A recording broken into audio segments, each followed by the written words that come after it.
Hello everybody, this is Carmen Killed the Cat, and welcome to your second C++14 tutorial.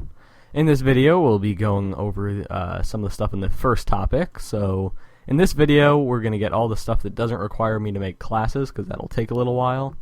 So, that is the Foreach loop, type aliases, null pointer, scoped enums, and we may get to constant expression depending on how long the video gets.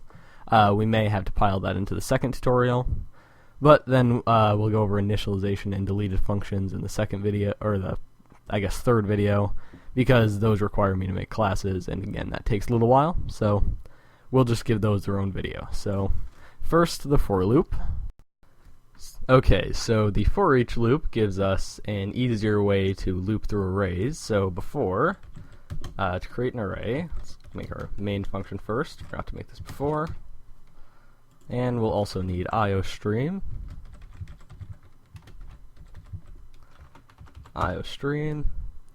And also we will include array. So if you don't know, in C++ 11 and 14, instead of using C-style arrays, which are prone to exceptions or worse, just undefined behavior if you accidentally go out of bounds, arrays give you an easier and more stable way to do pretty much the exact same thing. So we can create a standard array of ints, and we'll just call it R, and we will set it equal to 1, 2, 3, 4, 5. This should work. Not sure what the problem is there. Let's just hope that goes away. So now, if we wanted to loop through this array in C++ 98, what we would have to do is say for int I equals 0, I is less than 5, and I++. And then we would output with standard count R at position I. And then end line. We need standard end line. Standard end line. Not sure what the problem is here. This should work. Oh, you know what? We also need the size of the array. So int and 5. This should fix it. Yep, that fixed it. So now, if we run this, it's got a build. And then we get a weird console. I'm using Windows 10 now. That is really zoomed out, but if you can't see it, it says 1, 2, 3, 4, 5, each on new lines, and then the usual press any key to continue. So that's the old way to do it, but now there's a slightly easier way to do it by replacing the body of the for loop here. So if we just say int I, and then a colon, and then R. So you see we've significantly shortened the for loop, and instead of printing R at I, we just print I. So I'll explain how this works in a minute. What's the problem here? Let's try building this, see if we get a better error message. Oh, and it goes away. Nice. So you can see, hopefully, that we got the exact same output, 1, 2, 3, 4, 5, and we did it with significantly fewer characters. So if you're familiar with Java, Swift, Lua, or any language like that, you will be familiar with this kind of for loop. It's basically a special for loop for navigating arrays. So the variable we create here is called our iterator variable, and then this colon kind of means in, so we're saying for I in R, our array, and this is the array we're looping through, and the for loop will automatically loop through each position in the array. So the first time the for loop runs will be at the first position in the array, or position 0, and I will be set to the value of array or R at position 0. So we'll get 1 the first time. Then the second time I will be set to the value of R at position 2, so I will be 2, or R at position 1, so I will be 2. Then the third time, it will be R at position 2, so I will be 3, and so on all the way through the array, and it knows to stop when the array ends. So you could even do this with a normal C-style array, so if we say int R size 5 equals 1, 2, 3, 4, 5, and semicolon, it will work the same way. We still get 1, 2, 3, 4, 5. So even with a normal seed style array, it knows when to stop, so you don't have any problem with undefined behavior. And you get to loop through the array with significantly fewer characters. And if you had named the iterator variable a bit better than I did, the code would also look a lot clearer. So that's the Foreach loop. It's very useful, mainly just as a shorthand. It doesn't really give any extra functionality, but nonetheless, it is very useful. So next, type aliases. So type aliases are an improved version of type defs that allow you to make templated types. So that may seem kind of strange, but I'll show with an example. We'll put vector in here. So say we wanted to create a type synonym for a vector, but we wanted to keep the fact that you could have template arguments and not just have it be locked to one single type. So if we did want to have it locked to one single type, it would be pretty easy. Say typedef equals standard vector of ints. Whoops. And we also have to switch that around. So there we go. That would be our type def, and it would work just fine. We could say vec v, and that would be fine, or we could say vec v equals 1, 2, 3, and then we could use our for each loop because it works with all STL containers for the most part. And we could say for, I de-indented one too farther, for int I and v standard count I. And now if we run this, we get 1, 2, 3, and then press any key to continue. Just to make this look a little better, let's add standard endline. So now, once this builds, we get 1, 2, 3, and press any key to continue.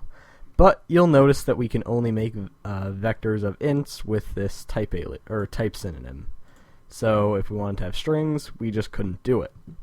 And if we did want to keep the type templating in our type synonyms, so we could say vec of bools. So you see we can't do that. It gets mad. If we wanted to keep that template argument and we wanted to use type defs, it would get very complicated. So complicated that I'm not even going to write it. You have to create a struct and have the type def inside the struct. I don't even entirely remember how to do it. But if we use type aliases, it's actually very easy. So we say template, then type name t, so we're creating our own new type here. And then we say using, then the name of the type synonym, so we'll call it vec, equals standard vector, and then you pass the type name that you want to be passed to the vector as the argument for the vector here.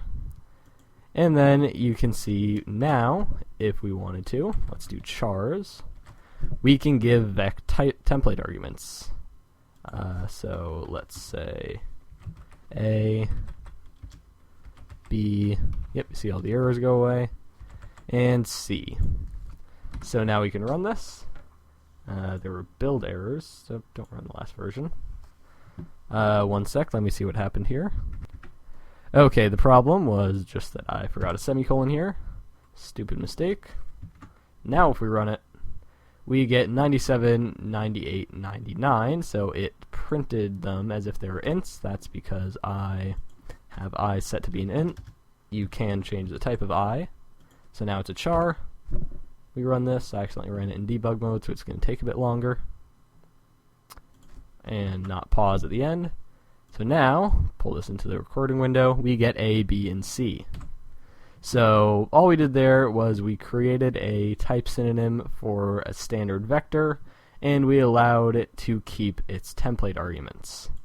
So as you get more complicated with the type aliases, or type aliases versus type defs, as you get more complicated with the types you want to create, the advantages for using type aliases over type defs just keep piling up. So I'm not really going to go over them because they are very nitpicky and complicated, but just to summarize, you can save yourself a lot of typing and a lot of unnecessary strange little structs and classes if you just use type aliases instead of type defs. So as a general rule, there is really no reason to use a type def anymore, only use type aliases. And sorry for the truck outside, I'm not sure what it's doing. So next on the list is null pointer. And null pointer solves a very specific problem, but it's now the standard to use it, so it's still important to learn. And basically null pointer is just a replacement for setting pointers you're not using to null or 0. So to show this, we're going to create two functions. So void f, and this is actually one function that's overloaded. So the first f will take an int, and it's just going to print out non-pointer overload. And the second overload of the function will take a pointer to an int, void f of int star pi, and it will print pointer overload. Okay, so now if we call this, several things can happen. So if we just say f of a number, it's pretty obvious what's going to happen if we run this. So f of 1, non-pointer overload. But say we had some pointer, or say we were calling this function and the function actually had some purpose, and it took a pointer, but we didn't have a pointer to give it, so we just wanted to pass null. So now if we run this, we get the non-pointer overload. Even though we were trying to just say that we wanted a null pointer, null, if you didn't know, is just a type def for 0. So, or it's a define for 0, not a type def. It's just defined as 0. You see we can hover over it, hash define null 0. So since null is just 0, it's gonna C++ is going to see that as an integer and call the first overload of the function. And this could be a problem if the only argument to a function is a pointer, like in this case. So there's really no other way for C++ to distinguish between the two overloads.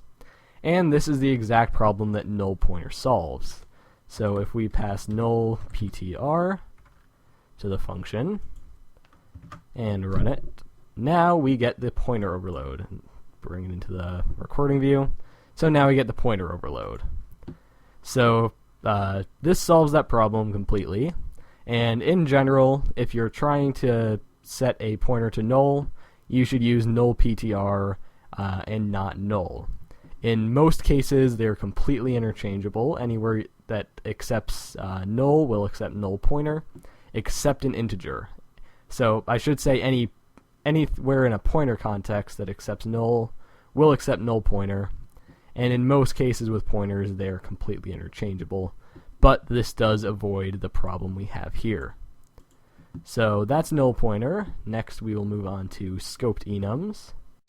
So next up, and actually last, we have constant expression.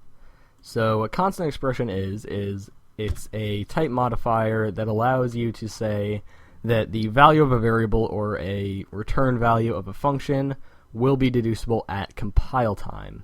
I don't think deducible is a word. Might be, yeah, I'm not sure what the word is. I'll just say deducible. I'm aware that it's probably not a word. So basically what you're saying is that you're setting a value at compile time, and then that value will never change, so no runtime effort needs to be spent on getting or changing the value of that variable. So this is very simple when it's just applied to a variable, so const expression int I equals 0. So we have a variable, and if you declare it const expression, it is also constant, so it can't change throughout the program. And also, since we're just setting it to a literal value, 0, that can be deduced at compile time, so there's really no reason for any runtime effort to be spent setting I to 0. Instead, the compiler will do it when you compile the program, and it will be this value will exist just like a normal variable would in this scope and only in this scope, but the value of it will be set at compile time rather than runtime. So that's all it does with a variable, but with functions it gets a little more interesting. So we can create a const expression function. So constexpr int. We'll create a function that raises a number to a power. So int num and int pow. And as a general rule, all const expression functions shouldn't omit exceptions, so declare them as no except. And now this function's pretty simple. We create an int, call it result, set it to 1, and then we create a for loop to start multiplying the num by the pow, or the number by itself pow number of times. So where's for I equals 0, I is less than pow I plus plus,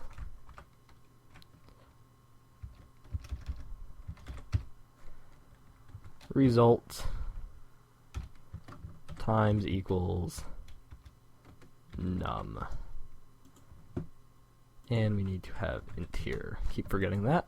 I've been working in other programming languages recently. I'm not sure.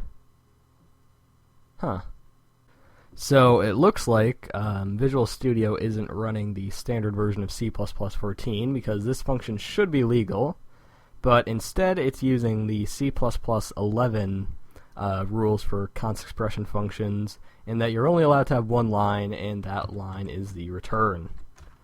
So that makes this function a bit harder, but it's still doable. We just have to use the ternary conditional operator. So this will also end up being a good exercise in recursion. So to write the pow function in one line, you say exp, or we had pow equals 0, and then 1 or pow of num and pow minus 1. Here we go. This should work. Let's call this exp, because it doesn't like me doing this. And we have exp minus 1 here, and exp minus 1 here. So now this should work. Not sure. I think this is just Visual Studio being slow. I don't think this is an actual error, so we'll try it. So with the constant expression function, yep, there goes the errors.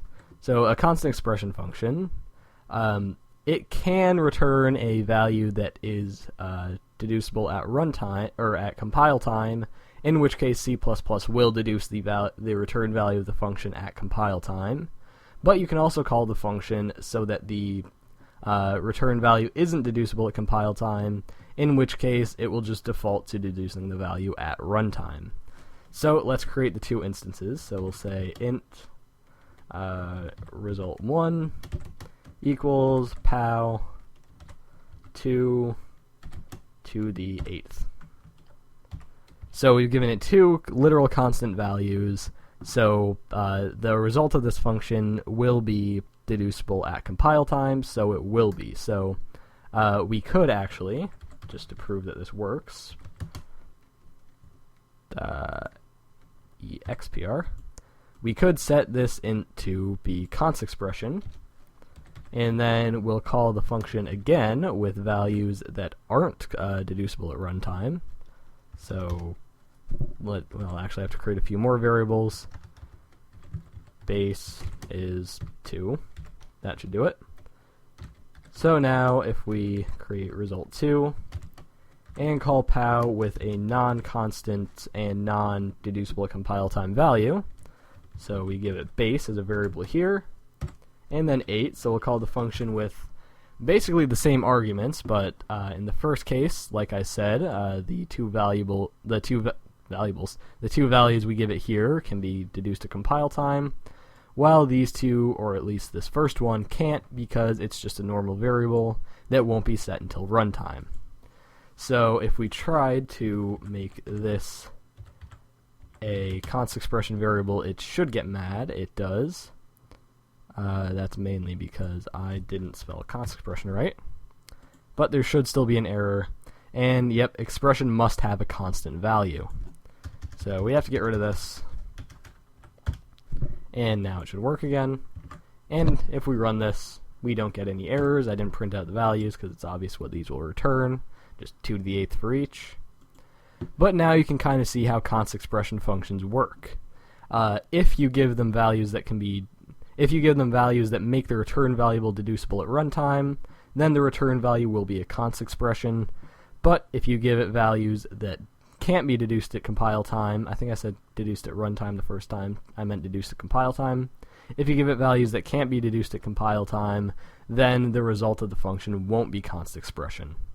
So that gives you a lot more freedom, and with a standard C++ compiler, a standard C++ 14 compiler, you should be able to have more than one line in this function. I'm not sure why Visual Studio is limiting me to just the return value here.